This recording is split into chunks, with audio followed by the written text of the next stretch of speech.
Oiga, don Rubén, ayer que hablamos del tema de Panama Ports Company, PPC, no me fijé en el celular y tengo varios mensajes varios comentarios sobre el tema de lo que hablamos ayer de Panama Ports, y uno de ellos fue el doctor Ernesto Pérez Valladares, expresidente de la República. Voy a leer textualmente lo que me envió ayer, y repito, me da mucha pena, pero no me fijé en el WhatsApp. Ahí tengo de otros exfuncionarios también. Dice: hablar de negociado, entre comillas, en los alquileres en todas las administraciones es una acusación infundada, por lo menos en lo que a la mía se refiere.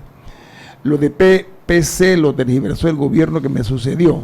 Eso hay que replantearlo en su totalidad. O sea, hay que mirar nuevamente, conforme a lo que dice el doctor Pérez Valladares, ese contrato con PPC que ya le corresponde. Vamos a ver hasta dónde llega la capacidad de negociación del actual gobierno de cara a este contrato, que para no pocos es leonino para los intereses del país, ¿no? Yo quise hacer ayer un reportaje visual de lo que era Panamá en materia de puertos.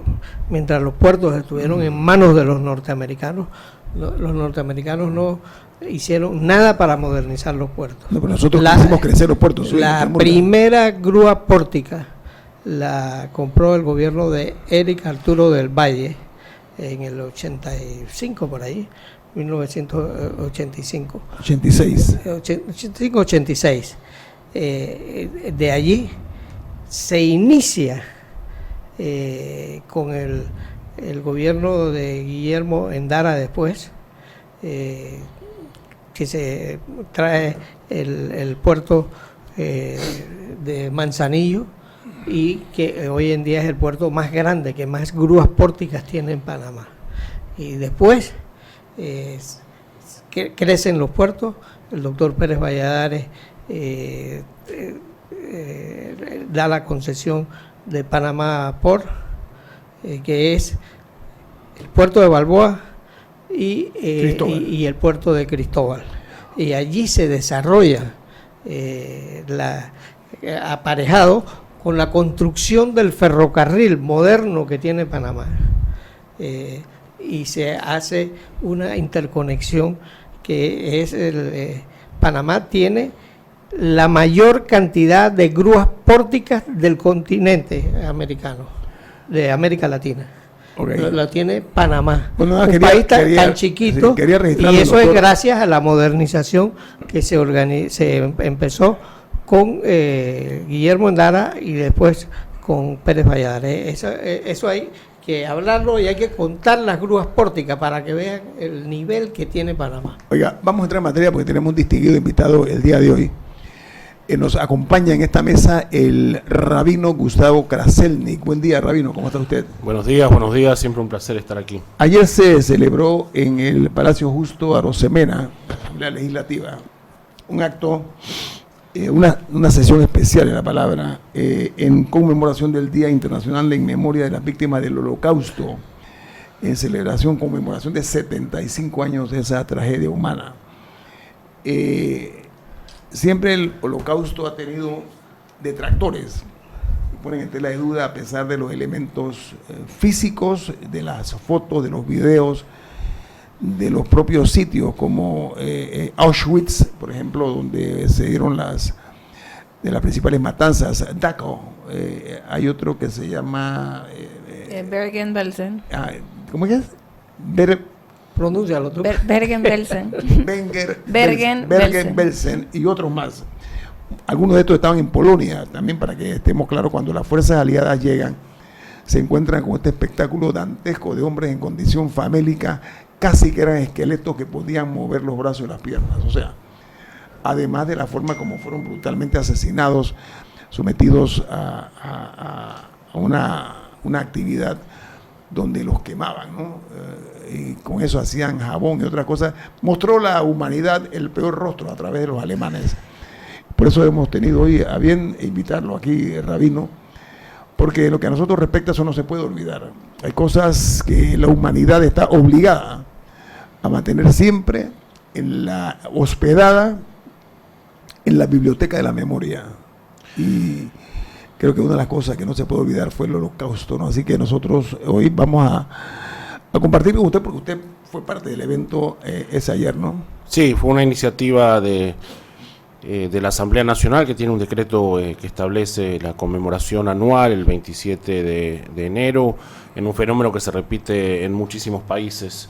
Desde que las Naciones Unidas se estableció en 2005 la conmemoración de este Día Internacional, y organizado en conjunto con la Embajada de Israel en Panamá y las Naciones Unidas, ¿no? Esta sesión que fue acompañada después por un encendido de velas recordatorias, de 6 velas en representación simbólica de los 6 millones de judíos asesinados durante el Holocausto en el Salón Azul, ¿no? Así que fue una cosa creo que bien sentida y que pone arriba de la mesa lo que usted decía, ¿no? La necesidad de mantener vivo el recuerdo de las víctimas, como una forma no solo de honrar a quienes perecieron y fueron asesinados en esas condiciones, sino también con un mensaje de que nunca más, ¿no? Esto no se puede repetir, y la paradoja es que asistimos preocupados a un resurgimiento en el mundo de estas visiones que rescatan lo peor del mensaje nazi, es decir, que hay diferencias cualitativas entre las personas por su grupo étnico, por la pertenencia a un grupo religioso determinado, por su orientación sexual. Entonces, cuando estas voces y estos actos comienzan a manifestarse, tenemos que nosotros responder y levantar nuestra voz, precisamente para demostrar que hemos aprendido la lección como humanidad, ¿no? Pero sabe que no únicamente en los campos de concentración se asesinó a judíos, la mayor parte eran judíos, pero también otro tipo de grupos étnicos, como por ejemplo los gitanos, los homosexuales. O sea, hubo una limpieza étnica. Hubo una combinación de elementos, también opositores políticos. ¿Y los comunistas? Intelectuales, por supuesto, Sí, ¿no? muchos intelectuales. Los nazis a toda la y sus izquierda. Aliados usaron para exterminar a todo aquel que iba en contra de su plan y su visión pseudo científica racial, ¿no? Entonces, por supuesto, los discapacitados. Los mellizos, los gemelos. Usted sabe que yo he leído varios libros porque no hay forma de evitar conocer ese oprobioso hecho. Yo me leía libros acerca, por ejemplo, de Joseph Mengele, no sé si lo estoy pronunciando correctamente. Mengele era un doctor que se dedicaba, como dice Camila, él pretendió investigar por qué, por ejemplo, había mellizos, por qué había niños que nacían con joroba, o sea, personas que tenían algún tipo de situación poco normal. Él le dio por investigarlo y las pruebas que hacía las hacía de una forma brutal. Niños, sobre todo, se dedicó a ese tipo de investigación, entre comillas, científica, ¿no?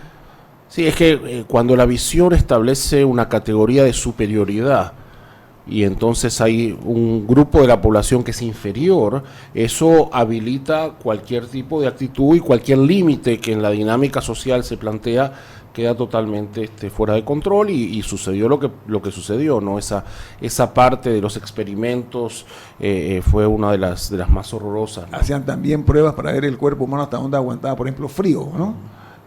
Hasta cuándo aguantaba calor. O sea, ese tipo de investigaciones científicas hechas de la manera más brutal. Bueno, se dice que el ser humano no avanza porque la gente de Hitler se atrevió a experimentar con el ser humano, cosas que no se hacían. Normalmente los experimentos se hacen con ratas, se hacen con...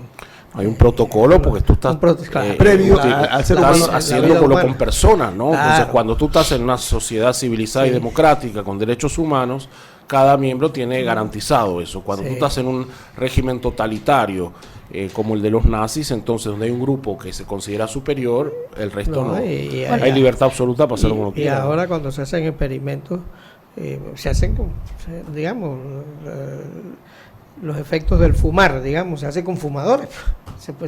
Se hacen estudios con ellos, pero que ellos están autorizados, ¿no?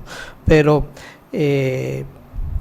yo tuve la oportunidad de conocer a Auschwitz, rabino.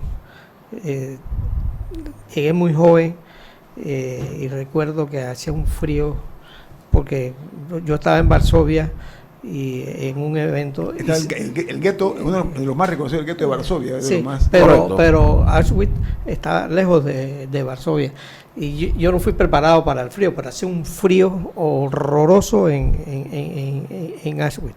¿Usted conoce Auschwitz? No, estuve en otros campos. Ajá. Estuve en Majdanek y estuve en Treblinka, que sí está. Treblinka está cerca de Varsovia, está como 1 hora y media de Varsovia, ¿no? Lo que sucedió fue que en la medida que, a ver, cuando Hitler llega al poder, su programa era una Alemania libre de judíos. Había 500.000 de judíos en Alemania cuando él llega al poder y comienza una política para convencerlos de que se vayan, por las buenas o por las malas, ¿no? Primero reglamentando las leyes de Nuremberg, que establecía diferencias raciales, prohibía a los judíos y limitaba su práctica profesional, sus relaciones personales, y comerciales etcétera. también. Correcto. Después, como esto no funcionaba todo lo rápido que ellos querían, vino el pogrom de la Noche de los Cristales Rotos, ¿no? Donde, entre comillas, espontáneamente en todas las ciudades se atacaron negocios judíos, sinagogas, personas, etcétera. Ahora, cuando comienza la Segunda Guerra Mundial y Alemania conquista Polonia, en Polonia había 3 millones de judíos. Entonces, 3 millones. 3 millones. Entonces, era quizás el país con más población. Correcto, ¿no? Entonces, ahí es cuando los nazis llegan a la conclusión de que lo que ellos llamaban el problema judío debía resolverse con la solución final, que es decir, un plan de exterminio, un eufemismo para el plan sistemático de exterminio.